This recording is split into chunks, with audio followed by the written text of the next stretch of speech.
Look closely at the flags of the 196 countries on Earth today. Red, blue, green, yellow, black, and white are everywhere. But there is one specific color entirely missing, a color so fiercely guarded that for 3,000 years, simply displaying it without permission meant an immediate death sentence. Not a heavy fine, not a dark prison cell. Public execution. The official mainstream history tells us it was merely a matter of extreme production cost. They tell us that to produce a single gram of this pigment, the exact weight of a humble paperclip, required the brutal harvesting of 12,000 predatory sea snails, known as the murex, from the eastern Mediterranean coast. Pliny the Elder documented that the margin for error was almost non-existent. They tell us the stench of the boiling lead vats was so foul that ancient dye workshops were banished to the forgotten outskirts of cities. But the official history is a carefully constructed lie. This is not a story about sea snails or ancient economics. This is a story about the deliberate erasure of our old world heritage. By the year 1856, the cost barrier vanished forever when the pigment was synthetically recreated by accident. It became cheaper than red. Yet, as old empires crumbled and dozens of new nations emerged from the wreckage in the 20th century, choosing brand new flags from scratch, 196 silent refusals echoed across the globe. Why? Because this color did not merely represent luxury. It represented absolute, unquestionable authority over humanity, an authority enforced by a hidden system of control that still quietly dictates our modern reality. As we investigate the history deliberately falsified by those in power, you will realize the absence of this color is a glaring piece of physical evidence left in plain sight. Just like the highly suspicious missing 1890 census, or the breathtaking truth behind the underground cities and hydraulic power grids of erased Tartaria, the secret of this missing pigment reveals a covert system designed to keep us amnesiac. If the mainstream narrative about sea snails and production costs were completely true, then why does this coordinated global boycott continue today? What old world story are they absolutely terrified we might finally remember? Let us look closely at the hard, undeniable data. Red shows up on 148 national banners. Blue appears on 139. Yet, if you search for purple, you will find faint traces on exactly 2 flags worldwide. A parrot with purple feathers on the flag of Dominica, and a near-invisible rainbow stripe hidden on Nicaragua's coat of arms. One color is missing from virtually every national flag in history. For 3,000 years, this pigment was the most controlled substance on Earth, guarded more jealously than territory. The ancient Phoenician city of Tyre became the production center for extracting a tiny gland from the murex snail off the coast of what is now Lebanon.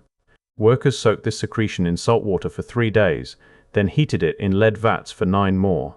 The Roman Emperor Diocletian's price edict of the year 31 AD confirms it was literally valued at its weight in gold. But it was not merely expensive, it was legally forbidden. Persian King Cyrus in the 6th century BC became the first ruler to declare purple an exclusively royal color, decreeing that only he could wear purple garments with white stripes. Alexander the Great continued the tradition, wearing purple tunics and crowns after conquering Persia. Rome escalated the restrictions. Senators were permitted a single purple stripe on their togas, but by the 4th century AD, the rules had tightened to their most extreme point. Only the emperor himself could wear Tyrian purple. The Byzantine Empire took this further than any civilization before or since. Emperors wore purple robes and signed official decrees exclusively in purple ink. The throne room was draped in purple fabric, and children born to a reigning emperor were given a specific title, porphyrogenitos. The word means born in the purple, referring to the porphyra chamber in the imperial palace, a room lined with purple stone where royal births took place. Your legitimacy was purple, your bloodline was purple. Then, we are told, in the year 1453, Constantinople fell to the Ottoman Empire. The center of Tyrian purple production collapsed, and the exact temperatures and timing were abruptly lost. Substitutes existed, like lichen archil or madder root overlaid with indigo, but they were pale imitations that faded quickly in sunlight. For 403 years, from 1453 to 1856, true purple essentially vanished from the earth, an entire color erased from human capability. But what if this disappearance was not an accident of war, but a deliberate reset of the old world? Consider what else was happening in our altered timeline. Historical records show massive, unexplained anomalies. We know the year 536. A D was when the world went dark, a catastrophic event that many researchers now recognize as a deliberate atmospheric reset, burying advanced civilizations under feet of mud. Fast forward to the 19th century, the era of the great Mudflood cover-ups.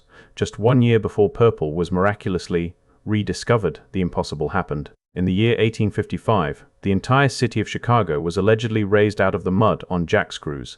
Mainstream historians expect us to believe men with hand cranks lifted massive stone and brick buildings. It is a physical paradox. Why does this physical evidence exist if mainstream history says otherwise? Because they were not building it. They were excavating the underground cities of an erased Tartaria. And as we are told, America had no banks until the year 1863, who was funding these impossible architectural feats. A hidden elite was quietly seizing the magnificent old world heritage left behind, setting up a new financial and control grid. The royal bloodlines hoarded the purple pigment because it was a symbol of the old divine right, a right they were secretly transferring to a new, invisible system of governance. Why was this true timeline erased? Because if we understood the true sequence of events, the illusion of our modern reality would instantly shatter. And then, right in the middle of this grand historical rewrite, the ultimate symbol of the old world was accidentally resurrected by an 18-year-old student. The year was 1856. William Henry Perkin was spending his Easter vacation at his family's home in London. He was a research assistant at the Royal College of Chemistry, challenged by his professor to synthesize quinine, the only known treatment for malaria.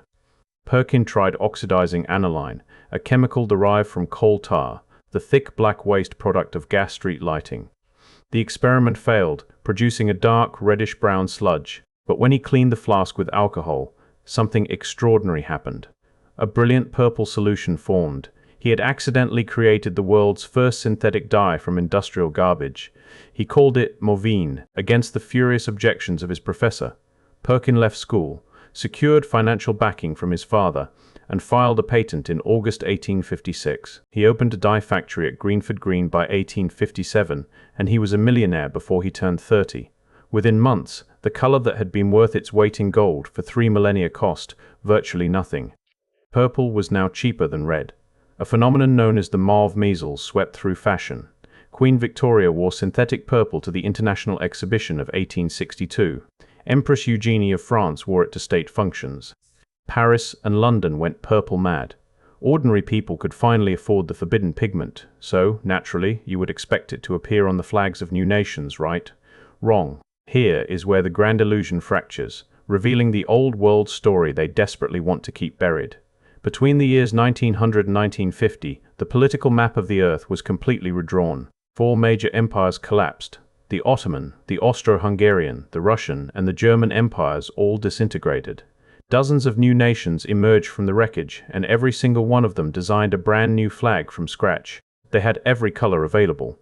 Yet, 0 chose purple. Why such coordinated silence? Because the year 1900 was a critical turning point for the controllers. This was the exact same era when the Smithsonian Institution allegedly began hoarding and destroying anomalous artifacts to protect the newly fabricated timeline. It was the era when physical evidence of giant children and the last living giants of our true past was systematically scrubbed from public view, dumped into the ocean, or locked in dark vaults. Just as they erased the giants and the breathtaking architecture of the previous age, they preemptively excluded the ultimate symbol of that prior world from every new national banner. Every single new government skipped purple, except for one highly revealing anomaly. On April 27, 1931, the Spanish Second Republic adopted a new national flag featuring 3 horizontal stripes, red, yellow, and dark purple. The purple stripe represented the people of Castile and Leon. For the first time in history, the color reserved for rulers was given directly to the citizens. It was a visual break from the Bourbon monarchy. It lasted exactly 8 years. In 1939, Francisco Franco's nationalist forces won the Spanish Civil War. The purple stripe was immediately, violently stripped from the flag. All public displays of it were banned. Possession of the flag was equated with political subversion. They could not allow the masses to hold the frequency of the old world. A parallel story of color suppression played out earlier in the Netherlands. The original Dutch flag, the Prince's flag, was orange, white, and blue. Orange was the specific color of the House of Orange-Nassau, the royal family. During the 17th century, as Republican factions gained power, the orange stripe was gradually replaced with red. In the year 1652, the orange flag was formally banned. When the French Revolution's ideals spread to the Netherlands in the 1790s, red, white, and blue were cemented as the colors of liberty. The royal color was politically eliminated. Centuries later, in the 1930s, Dutch members of the National Socialist movement tried to revive the Orange Prince's flag. Queen Wilhelmina responded by issuing a royal decree in the year 1937, permanently establishing red, white, and blue as the only legitimate Dutch flag. The orange flag was dead. Its association with the old royal order was too dangerous to resurrect. Even today, the Netherlands compromises by flying an orange pennant above the red, white, and blue flag on royal occasions.